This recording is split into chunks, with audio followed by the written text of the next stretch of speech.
तुम्हाला अशी कधी लोक भेटली का?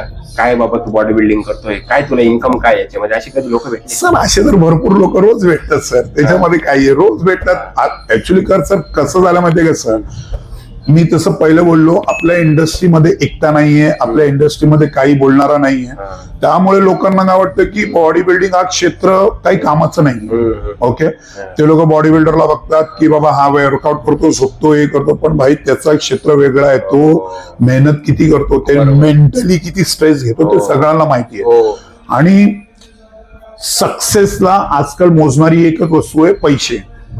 बरोबर ना सर? तुमची सक्सेस कशी मोजली जाते हे बघत नाही की तो मेंटली सॅटिस्फाय आहे की नाही, तो किती खुश आहे, तो भले तो छोटा मेडल भेटतोय सर, मेडलची किंमत किती असणार सर? 200 रुपये पण नसतो, बरोबर? पण तो 200 रुपयाचा मेडल घेऊन तो त्या वेळेला तो हे बोलतो ना 7व्या आकाशात असतो आणि त्याला वाटतं की मी काय केलं, रडतो, बरोबर? पण ते दुसऱ्या लोकांना समजत नाही, त्यांना त्याची किंमत माहिती नाही. तो कसा मोजतो, अरे त्यांनी एवढं कॉम्पिटिशन वगैरे केलं, पण याला काय भेटलं अजून?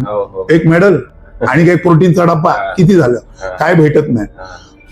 लोक आजकाल सक्सेसला मेजर करतात पैशांनी. बरोबर बरोबर. त्यामुळे बॉडी बिल्डिंग मध्ये पैसे नाहीयेत सर, कॉम्पिटिशन मध्ये पैसे नाहीयेत. बरोबर. ओके, त्यामुळे लोक बोलतात की काय फायदा आहे, तसंच चाललंय.